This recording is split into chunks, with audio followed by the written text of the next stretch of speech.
Hello, everyone. We're here to learn about diabetes care. What is diabetes? Diabetes. It is a group of diseases characterized by elevated blood glucose levels. It is a metabolic disease. It is caused by a defect in the body's insulin secretion or impaired insulin action. If an elderly person presents any of the following conditions, they should be considered to have diabetes. A fasting blood glucose greater than or equal to 7.0 mol per liter. Second, presence of diabetes symptoms, and a random blood glucose of more than 11.1 mol per liter. 3. Oral glucose tolerance test. 2-hour blood glucose greater than or equal to 11.1 mol per liter. For those without symptoms of diabetes, for individuals with a single blood glucose value meeting the diagnostic criteria for diabetes, they should be retested. During various stressful situations, blood glucose can also be elevated. This cannot be used to diagnose diabetes. Let's take a look at the symptoms of diabetes. The typical symptoms of diabetes are known as the 3 polys and 1 weight loss. Skin itching is another common symptom. The 3 polys refer to polyuria, increased urination, polydipsia, increased thirst, and polyphagia, increased appetite. The 1 weight loss refers to weight loss, but weight loss in patients with type 2 diabetes is often not obvious. Patients often present with obesity. Why do the 3 polys and 1 weight loss occur? It is mainly due to osmotic diuresis caused by elevated blood glucose, resulting in increased urine output. More urine leads to water loss, leading the patient to feel thirsty and drink more water. Because the body cannot utilize glucose, and increased protein and fat consumption, this leads to fatigue, weakness, and weight loss. Patients often feel extremely hungry, thus increasing food intake to replenish energy to sustain bodily functions. Why does itchy skin occur? It is mainly due to elevated blood glucose and peripheral neuropathy. It leads to dry skin and abnormal sensation. Female patients may also experience vulvar irritation due to glycosuria, resulting in localized vulvar itching. In addition to these symptoms, patients may also experience other symptoms, such as limb pain and numbness. Prolonged hyperglycemia can cause macrovascular disease, microvascular complications, and neuropathy, leading to a series of complications, including chronic complications such as diabetic coronary heart disease, diabetic cerebrovascular disease, diabetic nephropathy, retinopathy, diabetic foot, and other conditions. It can also lead to acute complications, such as hypoglycemia, infections, diabetic ketoacidosis, and hyperosmolar hyperglycemic coma. Effective blood glucose control can prevent and mitigate these diabetic complications. The management of diabetes. Diabetes is managed through diet, exercise, medication, monitoring, education, and counseling. These 5 aspects, known as the 5 pillars, form a comprehensive treatment approach to stabilize blood glucose levels, reduce the occurrence of various complications. Dietary management is the foundation of all diabetes management, helps to control blood glucose at the desired level, reduces the need for medication, reduces complications. All people with diabetes should follow a healthy eating plan, especially for people with mild diabetes. If glycemic control is good, regression may also occur. The key points of dietary care for people with diabetes are: change unhealthy diet, controlling total calorie intake, controlling salt intake, fat intake. Food composition and distribution should be reasonable. Carbohydrates account for 50 to 60% of total energy. Protein accounts for 15%. Fat should not exceed 30%. The distribution of 3 meals a day can follow the ratio 1/5, 2/5, 3/5, or 1/3, 1/3, 1/3. Multiple or additional meals should be absorbed from the main meal. Keep the total number of calories constant. How to set the total number of calories? The following describes the total daily calorie requirement. It is equal to the energy requirement per kilogram of body weight, multiplied by ideal body weight. For people with diabetes, different calorie intakes are required for different levels of physical activity.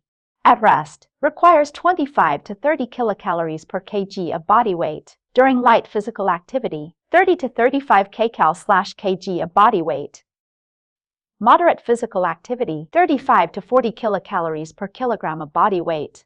For heavy physical activity, more than 40 kilocalories per kilogram of body weight. For malnutrition, patients with wasting disease can increase by 5 kilocalories per kg of body weight per day. Obese patients can reduce by 5 kilocalories per kg of body weight per day until you are close to your ideal weight.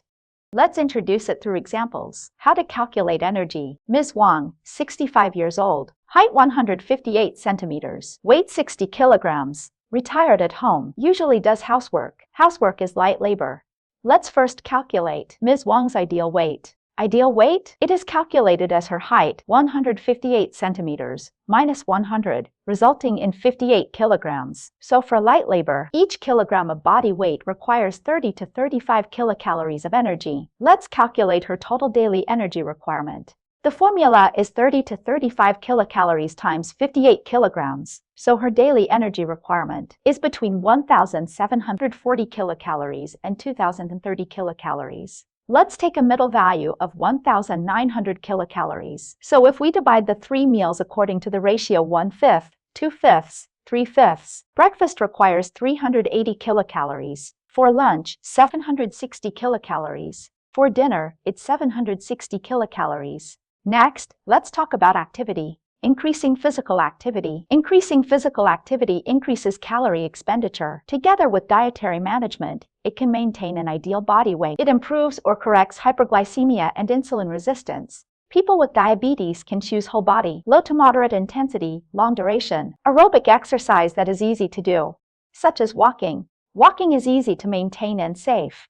Can be preferred. For those with low mobility, passive range of motion exercises can be performed. Exercise should be gradual, consistently. We should follow the principle of doing what one can promote health. The appropriate amount of exercise is the heart rate during exercise. 60% of the individual's maximum heart rate. Heart rate during exercise. As an indicator of the intensity of exercise during training, we call it target heart rate. Simply calculated, the target heart rate is equal to 170 minus age. If an older person is 70 years old, the heart rate during exercise is around 100. However, it should be determined by the individual's physical fitness and feeling, with no chest tightness, palpitations, or other discomfort. Exercise duration 30 to 40 minutes each time, 3 to 5 times a week, at least 150 minutes. Each session includes 5 minutes of pre-workout preparation, 20 minutes of formal exercise, 5 minutes of cool-down exercise at the end of the workout. Best time to exercise, generally 1 hour after a meal, starting from the beginning of the meal. What's next? We will introduce the precautions for exercise. People with diabetes may have special complications, such as diabetic foot. They are prone to injuries during exercise. Therefore, we need to emphasize the regularity and safety of exercise. Preventing injuries during exercise. Prevent hypoglycemia during exercise. Carry sweets or biscuits with you during exercise, in case hypoglycemia occurs. Exercise should not be performed on an empty stomach in the early morning, after insulin injections, before meals, and during the peak effect time of hypoglycemic medications. Exercise is contraindicated in the following situations: acute infections, recent acute complications, unstable blood glucose control, severe diabetic nephropathy, severe diabetic retinopathy, frequent cerebral hypoperfusion, blood pressure over 180 millimeters of mercury, etc. People with diabetes should carry a diabetes identification card. The card should include the patient's name, address, contact information, disease diagnosis. For emergency situations, there are many types of medications used to treat diabetes. It is important to understand the dosage, administration, adverse effects, and precautions. Administer medications on time at the correct dosage as prescribed by the doctor. Caregivers need to be aware of whether the medication should be taken before, during, or after meals. If insulin is to be injected, the patient must eat within 30 minutes after injection. Some rapid-acting insulin formulations can take effect in as little as 15 minutes. Today we've covered diet, exercise, and medication. What are the last 2 pillars of diabetes management? They are health education and disease monitoring. Through diabetes education classes, group education, individualized dietary and exercise guidance, we disseminate knowledge about diabetes, instruct patients to learn and master methods for monitoring blood glucose, blood pressure, and weight. Instruct patients and family members learn to recognize the symptoms of hypoglycemia. when hunger pangs, dizziness, palpitations, sweating, or other symptoms occur. This indicates that the patient is experiencing hypoglycemia. At the same time, we should instruct patients and their families learn to prevent and recognize the complications of diabetes. Instruct patients and their families on the care of the diabetic foot. We should pay attention to observe the diabetic patient's feet. Instruct patients to wear appropriate shoes and socks to prevent trauma.